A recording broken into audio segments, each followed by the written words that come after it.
Good day, I'm Lisa Rowan. This is your JIS News for Wednesday, May 14, 2025.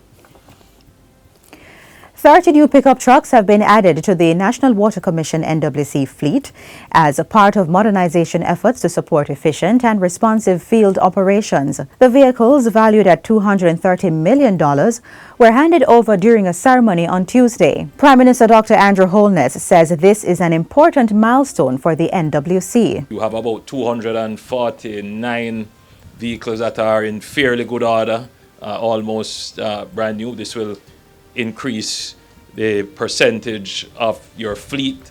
Minister with responsibility for water, Matthew Samuda, says the investment shows how dedicated the water agency is to its responsive service.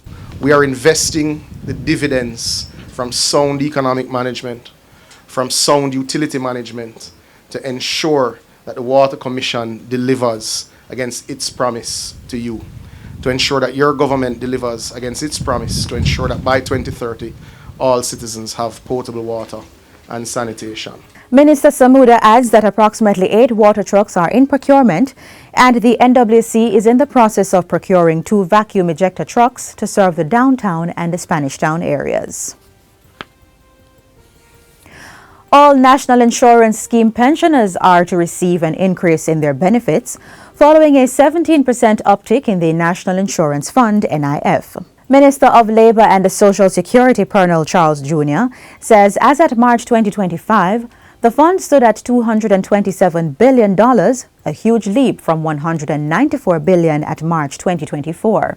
Minister Charles was delivering his presentation to the sectoral debate in the House of Representatives yesterday. The increases took effect on April 1 and payments will be made in August. Old age widows, widowers, invalidity pensioners will now receive $4,620 per week, up from $4,200. An increase of $380 will be added to those receiving $3,500 per week, and $300 extra for those getting $3,000 weekly.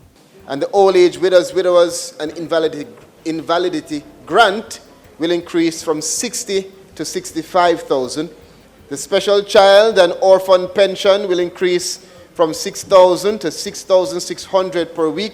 As for the special child and orphan grant, that has increased to $80,000, up from $75,000. Meanwhile, the employment injury benefits is now $4,000 to $620 per week, and the funeral grant is $160,000. I want to note that the maternity allowance, which is pegged to the national minimum wage, will see domestic workers receiving also an increase to $16,000 effective June 1, 2025. All the other increases, Mr. Speaker, will take effect, as I said, April 1, with payments beginning in August 2025. Holders of the NI Gold, which is the health insurance benefit provided to NIS pensioners, will have their benefit levels increase effective July 1.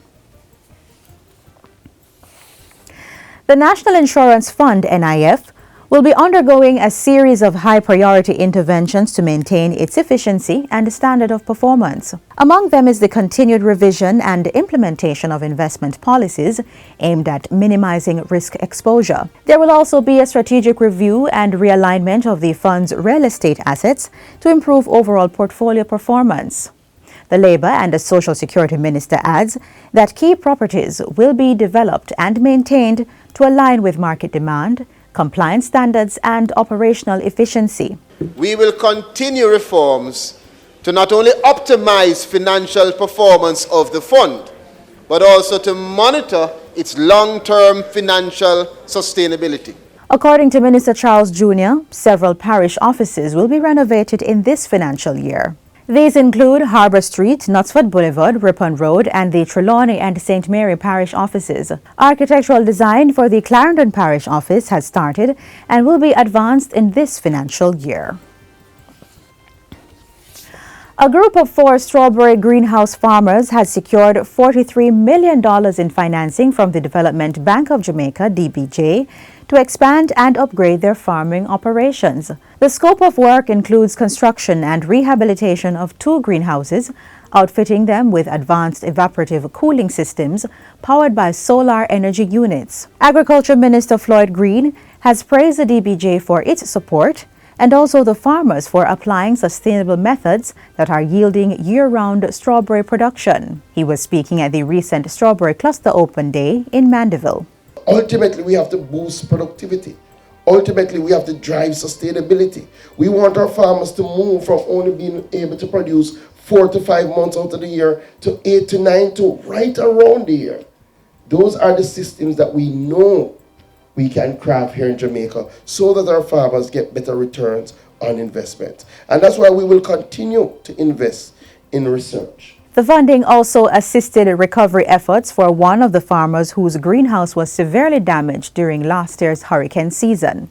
I personally would like to express my sincerest gratitude to the Development Bank of Jamaica, as achieving this goal would have taken a little longer without their investment. Among the beneficiaries of the funding were Synergy Business Solutions, Abbey Garden Farm, Jiconi Table of Jamaica Limited, and Adams Valley Farm. Previously announced changes to Jamaica's motor vehicle registration and fitness certification processes are set to take effect on July 1, 2025. Transport Minister Darrell Vaz gave the update during the opening ceremony of the Jamaica Auto Show 2025 held on Saturday at the National Arena. Under the updated measures, newly purchased vehicles receiving fitness certification for the first time will have those be valid for 5 years. Vehicles 10 years older or less will be certified for 3 years, while those older than 10 years will require annual fitness certification. Regarding motor vehicle registration, motorists will be able to register their vehicles for up to 2 years. Current options are either 6 months or 1 year. Minister Vaz reiterates that the certifications will be issued electronically. These certifications will now be issued electronically, eliminating the need for physical documents such as the MVRC decal sticker, printed motor vehicle registration and fitness certificate. This digital shift brings tangible value. It reduces the government's reliance on costly certification papers embedded with physical security features and the production of decals, generating substantial savings. Minister Vaz asserts that the new method will be more convenient for motorists. Motorists will be notified via email and directed to a secure portal by entering 2 key pieces of information. They can access summary details or download a PDF of their registration or fitness. Businesses and service providers will also benefit, as the same portal allows for quick and easy verification when conducting transactions with vehicle owners. And finally, construction is now set to get underway for a 3-bedroom unit under the Indigent Housing Program in Manchester. Minister of Local Government and Community Development, Desmond McKenzie, broke ground on Friday in Porus. In addition to the 3-bedroom house for Yvette Nation, 4 other units will be built on the same property, including a 2-bedroom unit for her brother, Robert Nation. The family lost their home to fire last year. Minister McKenzie says the construction is set to begin immediately once the tender has been approved.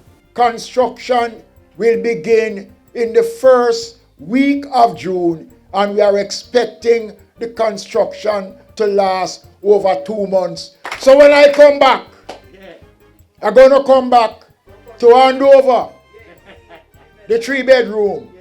But in the process, the construction of the 2-bedroom will be well in advance. In the meantime, Minister McKenzie says the National Land Agency has granted permission to construct a water shop in the area. Once we have concluded the paperwork, we will move expeditiously to commence the construction of that water shop for the residents of those communities. And that's it for JIS News Today.